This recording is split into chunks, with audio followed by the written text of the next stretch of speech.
what does literary arts bring to schools and students? This is a very good question.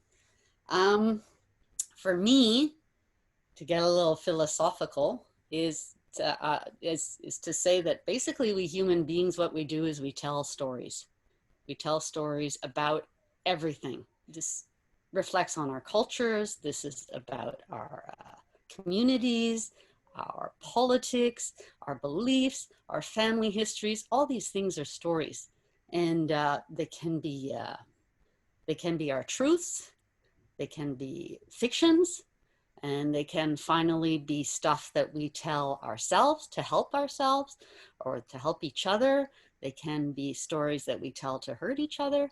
But basically, to me, the whole thing boils down to different kinds of stories. And well, that's what the literary arts does. It discusses, it reads, it writes, it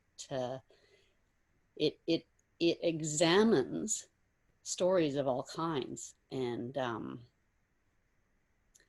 it just offers an excellent window for looking out into what it is that our world is doing around us at all times, at any given moment. So being able to articulate our own stories or our own ideas is a huge life skill, as we sort of, each of us go through trying to figure out sort of the ultimate questions, which is like, who am I, and where do I fit? And I think that these are key questions for, you know, any student of life, whether or not they're in school or whether or not they've graduated.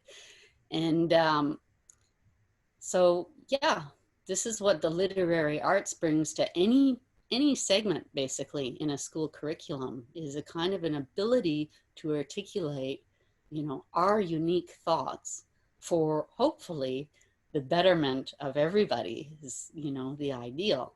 And finally, I would say that these things apply, you know, to texts, to emails, to social media, to school projects, of course. And finally, you know, our own sort of thinking, our own journals, where we ask ourselves sort of the deep personal questions that help us guide ourselves through this very complicated world that we have here.